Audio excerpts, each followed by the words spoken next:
الحمد للہ رب العالمین والصلاة والسلام علی سید الانبیاء والمرسلین اما بعد فاعوذ باللہ من الشیطان الرجیم بسم اللہ الرحمن الرحیم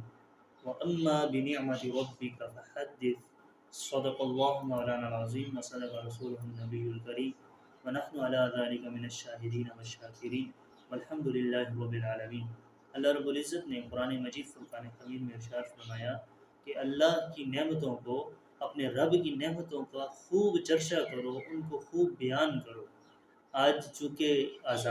یوم آزادی ہے، 14 اگست کا دن ہے، اور یہ ہمارے لیے انتہائی خوشی کا دن ہے کہ اللہ رب العزت نے ہمیں ہندوؤں سے، دیگر مذاہب سے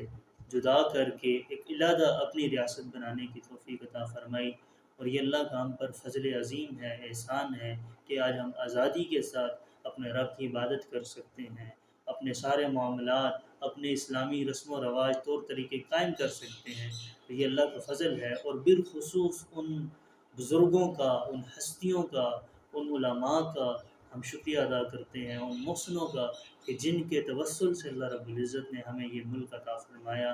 کہ ان کی قربانیاں رنگ لائی، انہوں نے اپنی جانوں کا نذرانہ دے کر ہمیں اتنا پیارا وطن عطا کیا۔ اور حضور علیہ السلام کا فرمان علی شان ہے کہ من لا یشکر الناس لا یشکر اللہ،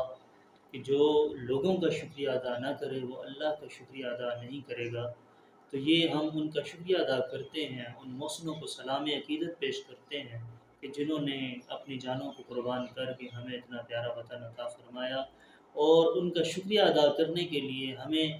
بالخصوص یہ بات انتہائی ضروری بات ہے کہ ہمیں پاں کے بجائے چھاں کرنی چاہیے، صدقہ و خیرات کرنی چاہیے، اور دیگر فلاحی کام کرنے چاہیے، تاکہ کیا ہو کہ ان کی روح کو بھی سکون ملے اور ہم انہیں اصال ثواب زیادہ سے زیادہ کر سکیں۔ اللہ پاک ہمیں آزادی کا مقصد سمجھنے کی توفیق عطا فرمائے۔ وما توفیقی الا باللہ۔